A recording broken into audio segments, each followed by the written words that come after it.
Hello नमस्कार दोस्तों। जैसा कि आप लोग जान रहे होंगे कि नीतीश कुमार को लेकर अभी खास करके 10 दिनों से काफ़ी चर्चा है कि नीतीश कुमार पलटने वाले हैं और नीतीश कुमार इंडिया गठबंधन छोड़कर एनडीए गठबंधन में जाने वाले हैं। और ये चर्चाएं डिजिटल मीडिया, नेशनल मीडिया, सभी मीडिया पर ज़ोरों शोरों से चल रही थी। लेकिन देर रात जो कांड हुआ है, जी हाँ, रात में जिस प्रकार से मंत्रिमंडल में बदलाव हुआ है, नीतीश कुमार ने यह जता दिया है कि वे किसी जगह नहीं जा रहे हैं, वे इंडिया गठबंधन में फिलहाल रहने वाले हैं। और एनडीए गठबंधन में भी कोई विचार उनका जाने का नहीं है, क्योंकि जिस प्रकार से उन्होंने रात में फैसला लिया है वो आश्चर्यजनक है। नीतीश कुमार ने देर रात में सारे मंत्रिमंडल में बदलाव कर दिए जिनसे उनकी प्रॉब्लम थी, और जो आरजेडी और जेडीयू के बीच काट थी जिससे दोनों को दिक्कत हो रही थी, उस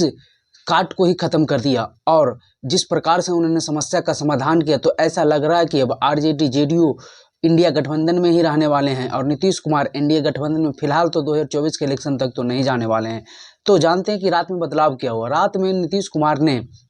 जिस प्रकार से मंत्री चंद्रशेखर, जो कि शिक्षा मंत्री हैं, उनके विवादों से नीतीश कुमार की सरकार पर काफ़ी प्रभाव पड़ा था। उसके बाद नीतीश कुमार जब से शिक्षा विभाग में एक आईएएस ऑफिसर के पाठक को स्थापित किए हैं, तो चंद्रशेखर और के पाठक के बीच बढ़ती दूरियां, शिक्षा विभाग में कामकाज में उन दोनों का असर, चंद्रशेखर अपने कड़क तेवर में आते ही चंद्रशेखर पर के पाठक के कड़क तेवर भारी पड़ रहे हैं। तब चंद्रशेखर की बढ़ती दूरियां, नाराजगी, और नीतीश कुमार से कितने बार मीटिंग हुई, लेकिन नीतीश कुमार ने चंद्रशेखर की बात नहीं मान ली और के पाठक की यहां पर जीत हो गई। जी हां, देर रात चंद्रशेखर को शिक्षा विभाग से हटा दिया गया है। जो कि आरजेडी के कोटे से शिक्षा विभाग में थे चंद्रशेखर, उन्हें शिक्षा विभाग से ही हटा दिया गया। और ये बहुत बड़े फैसले, क्योंकि इन सभी लोगों के चलते आरजेडी और जेडीयू के बीच दूरियां बढ़ रही थी, तो उन लोगों को ही हटा दिया गया। चंद्रशेखर को शिक्षा विभाग से हटाकर गन्ना विभाग में डाल दिया गया, जिसका कोई बिहार में महत्व ही नहीं है, क्योंकि गन्ना मंत्रालय में बिहार की सिर्फ हास्यात्मक ही रह जाएगी, क्योंकि गन्ना मंत्रालय का उतना बिहार में कोई वैल्यू ही नहीं है। तो चंद्रशेखर को सिर्फ मंत्री नाम के ही बना दिया गया है, और वो भी गन्ना विभाग में, क्योंकि उनके इमेज पर नाम लगा हुआ रहे कि सिर्फ ये मंत्री हैं। परंतु जो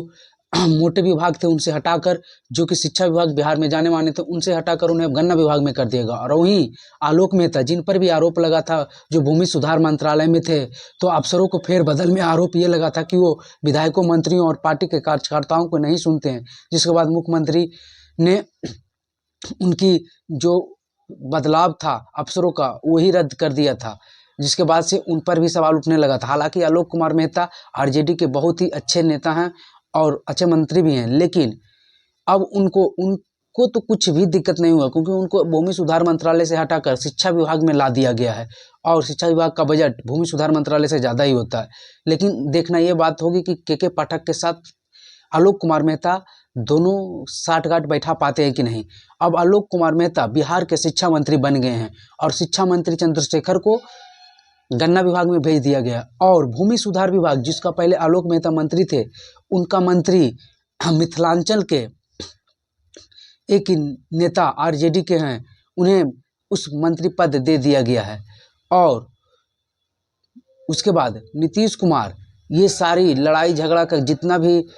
गांठ था, जितना भी दिक्कतें थी, सारों को सुलझाकर अब ऐसा लग रहा है कि अब वे इंडिया गठबंधन के साथ ही रहने वाले हैं। और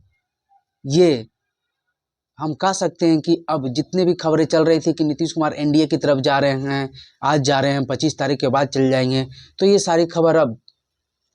समझिए समाप्ति। भूमि एवं राजस्व विभाग की जिम्मेदारी ललित कुमार यादव, ये पहले बिहार में मंत्री तो थे, लेकिन अब इन्हें भूमि एवं राजस्व विभाग और एक और विभाग, दोनों विभाग इनको दे दिया गया है। तो अब ये हम कह सकते हैं कि आरजेडी के ललित कुमार यादव, जो कि लालू यादव के बहुत भरोसेमंद आदमी थे, उन्हें अब